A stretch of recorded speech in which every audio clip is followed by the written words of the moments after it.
Good morning students. हम twelfth chapter कर रहे थे और हमने अपना लास्ट टॉपिक जो किया था वो इलास्टिसिटी के रिगार्डिंग था और डिमांड के रिगार्डिंग था कि हमारी जो डिमांड है वो कैसे आपकी डिमांड जब हमारी सप्लाई परफेक्टली इन इलास्टिक होती है और इलास्टिक होती है तो हमारी डिमांड के इंक्रीज़ होने से और डिक्रीज़ होने से हमारी क्वांटिटी पे और हमारे प्राइजेस पे क्या इफ़ेक्ट पड़ता है।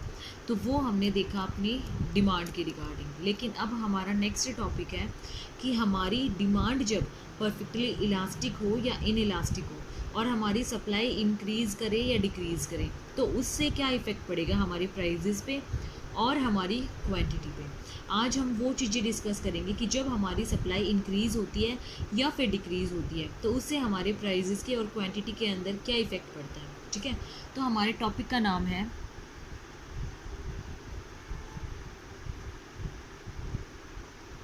Effects of change in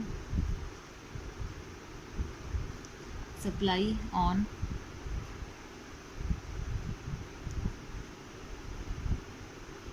equilibrium price। ठीक है, इसको हिंदी में हम बोलते हैं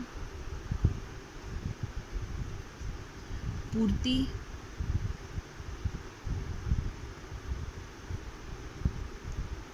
में होने वाले परिवर्तन का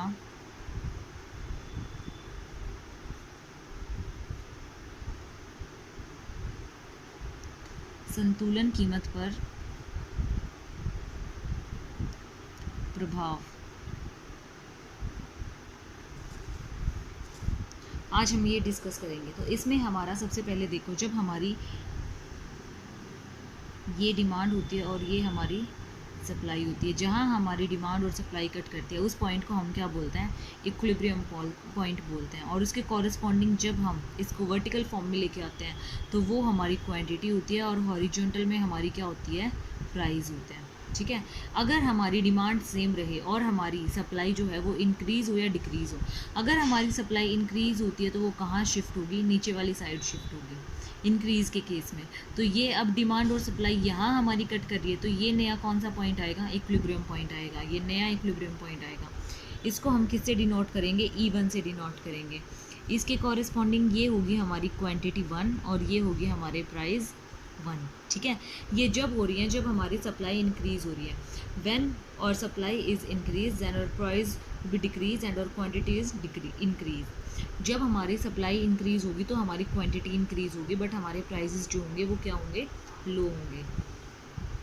एंड व्हेन और सप्लाई इज़ डिक्रीज, जब हमारी सप्लाई डिक्रीज़ होती है तो वो किस साइड मूव करती है, स्विच करती है, ऊपर के साइड स्विच करती है। तो इस केस में हमारा जो नया इक्विलिब्रियम पॉइंट बनता है वो क्या बनता है, E2।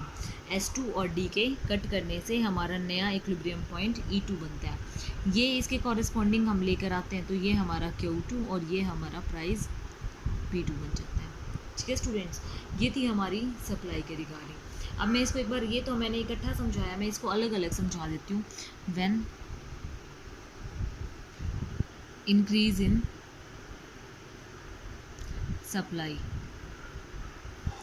जब हमारी सप्लाई इंक्रीज़ होती है तो ये हमारी डिमांड है और ये हमारी सप्लाई कर रहे हैं। इसके कॉरस्पॉन्डिंग ये हो गया हमारा इक्विलिब्रियम पॉइंट। तो ये है हमारे प्राइस और ये है हमारी क्वांटिटी। जब हमारी सप्लाई इंक्रीज़ होती है तो ये S1 आया, ये आया हमारा E1 पॉइंट, तो ये आई हमारी नई क्वांटिटी और ये आया हमारा नया प्राइस। ठीक है, ये तो थी जब हमारी सप्लाई इंक्रीज़ होती है। व्हेन डिक्रीज इन सप्लाई,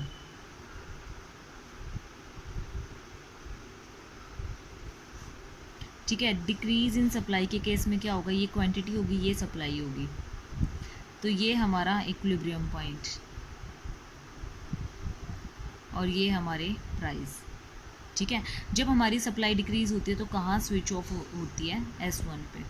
ये E1 पॉइंट है और ये क्वांटिटी और ये है हमारा प्राइस P1। ठीक है स्टूडेंट्स, तो ये थे डिक्रीज़ और इंक्रीज़ के केस में। अब अगला केस आता है जब हमारे पास व्हेन और demand is perfectly elastic. When demand is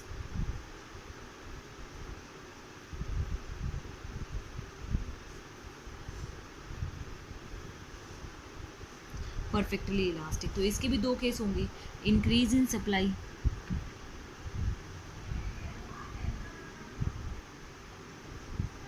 and decrease in supply. तो उस केस में क्या होगा, ये हमारी डिमांड है और ये हमारी सप्लाई है, ये हमारा आया इक्विलिब्रियम पॉइंट। तो ये आई हमारी क्वांटिटी और ये आया हमारा प्राइस। जब हमारी सप्लाई इंक्रीज होगी, सॉरी यहाँ तो मैं गलत कर गई, ये नॉर्मल केस में था ना। अब हमें जो डिमांड लेनी है वो कैसी होनी चाहिए, हमारी परफेक्टली इलास्टिक होनी चाहिए। तो परफेक्टली इलास्टिक जो डिमांड है वो डिमांड कैसे बनती है, मैं आपको दोबारा से बताती हूँ यहाँ पे। When demand is perfectly elastic, तो ये कौन सा केस होगा, जब ये हमारी होगी डिमांड परफेक्टली इलास्टिक, और इसी को हम क्या बोलेंगे, प्राइस बोलेंगे। ठीक है, ये हमारी नॉर्मल सप्लाई है, तो इसके कॉरस्पॉन्डिंग हमारे क्या होगी, क्वांटिटी। जब हमारी सप्लाई इंक्रीज हो जाती है तो ये वो पॉइंट है, तो यहाँ से हमारी क्या आ जाएगा, नई क्वांटिटी तो इंक्रीज हो जाएगी लेकिन हमारा प्राइस कैसा रहेगा, सेम रहेगा। ठीक है, क्योंकि हमारी इलास्टिक है परफेक्टली, डिमांड जो है हमारी परफेक्टली इलास्टिक है इसलिए। ठीक है, ये तो था इंक्रीज के केस में। अब है डिक्रीज के केस में, इसमें भी डिमांड सेम रहेगी। ये है हमारी सप्लाई, ये हमारी बढ़ रही थी, अब हमारी सप्लाई जो है वो क्या हो रही है, डिक्रीज हो रही है, ऊपर वाली साइड शिफ्ट हो जाएगी। तो पहले हमारी क्वांटिटी सोल्ड आउट या फिर सप्लाई हो रही थी इतनी, अब हमारी क्वांटिटी कितनी सप्लाई होगी, इतनी, मतलब कम सप्लाई हो जाएगी। आई समझ। यहाँ पे इस पॉइंट पे हमारे पास पहले हमारी सप्लाई क्या हो रही थी, इंक्रीज, और फिर हमारी सप्लाई क्या हो रही है, डिक्रीज हो रही है। तो इसके कॉरस्पॉन्डिंग हमारी क्वांटिटी भी चेंज होती रहेगी। ठीक है, नेक्स्ट टॉपिक आता है हमारे पास, ये तो थी हमारी परफेक्टली इलास्टिक की केस में। अब है हमारे पास जब हमारी सप्लाई परफेक्टली इन इलास्टिक हो, when our demand is in elastic.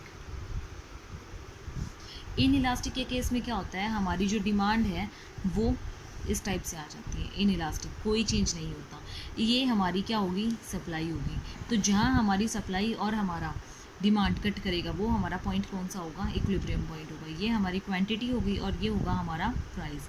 ये तो थी हमारी सिंपल। अब जब हमारी सप्लाई क्या होगी, इंक्रीज होगी, जब हमारी सप्लाई इंक्रीज होगी तो कहाँ स्विच करेगी, ये नीचेली साइड स्विच करेगी और ये इस टाइप से हो जाएगी। तो ये कहाँ अब टच कर रही है, यहाँ टच कर रही है ना, कट कर रही है एक दूसरे को। तो ये हमारा नया इक्विलिब्रियम पॉइंट बनेगा, कौन सा, E1।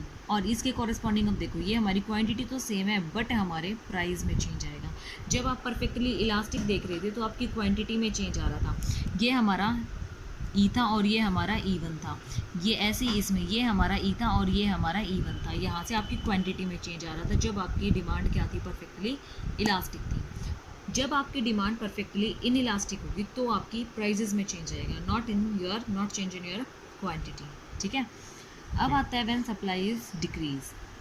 तो ये है हमारी सप्लाई, ये है हमारी डिमांड कर्व, ये इक्विलिब्रियम पॉइंट आया, इसके कॉरस्पॉन्डिंग हमारे गए प्राइजेस, और नीचे वाली साइड आ जाएंगे हमारी क्वांटिटी। जब हमारी सप्लाई डिक्रीज होगी तो वो किस साइड स्विच करेगी, ऊपर वाली साइड स्विच करेगी, और उसको हम नया नाम दे देंगे S1। जब हमारी डिमांड और हमारी S1 एक दूसरे को कट करेगी तो वो वाला पॉइंट होगा हमारा E1 पॉइंट, नया इक्विलिब्रियम पॉइंट। इसके कॉरस्पॉन्डिंग हमारी क्वांटिटी तो सेम रहेगी बट हमारी प्राइजेस जो हैं वो हमारे चेंज हो जाएंगे। परफेक्टली इन इलास्टिक में जब हमारी सप्लाई कम होगी तो हमारे प्राइजेस क्या हो जाएंगे, इंक्रीज हो जाएंगे। ठीक है स्टूडेंट्स, तो ये थे हमारे सप्लाई के केस में, when our supply is increase and our supply is decrease. ठीक है, perfectly when our demand is perfectly elastic और इन इलास्टिक। ओके, अब हमारा अगला टॉपिक आता है simultaneously increase in demand and supply. Simultaneously increase in demand and supply मतलब जैसे जैसे हम अपनी डिमांड को इंक्रीज कर रहे हैं वैसे ही हमारी कहाँ पे चेंज आएगा, हमारी सप्लाई में भी चेंज आएगा। ठीक है, तो अगला टॉपिक है आपका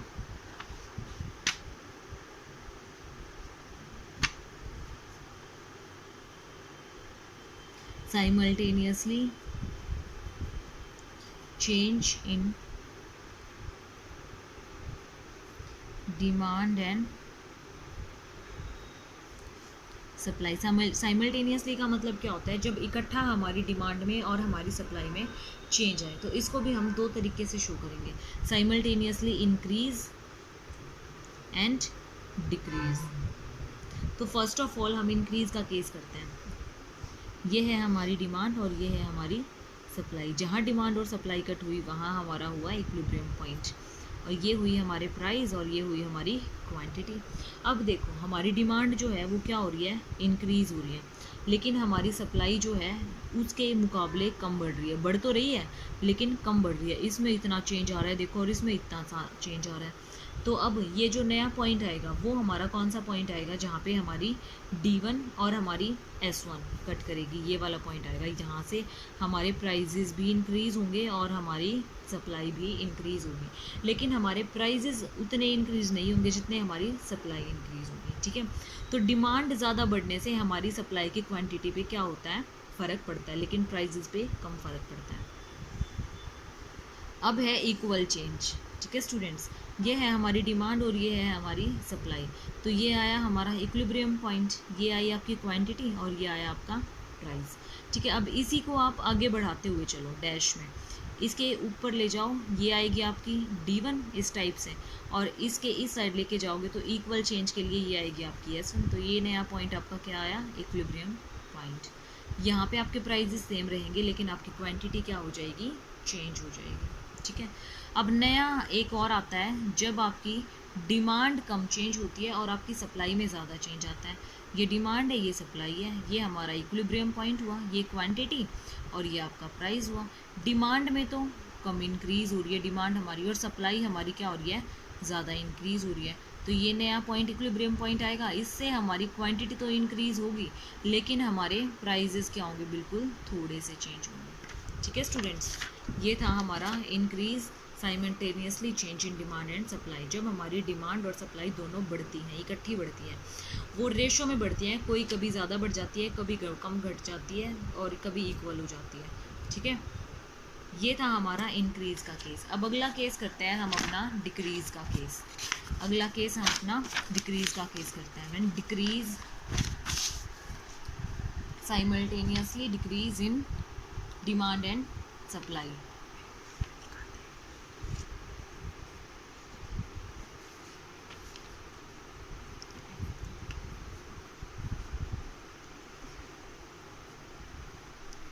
simultaneously increase in demand and supply हमने पीछे किया, वो हो गया हमारा। अब हम नया टॉपिक स्टार्ट करेंगे, साइमल्टेनियसली डिक्रीज इन डिमांड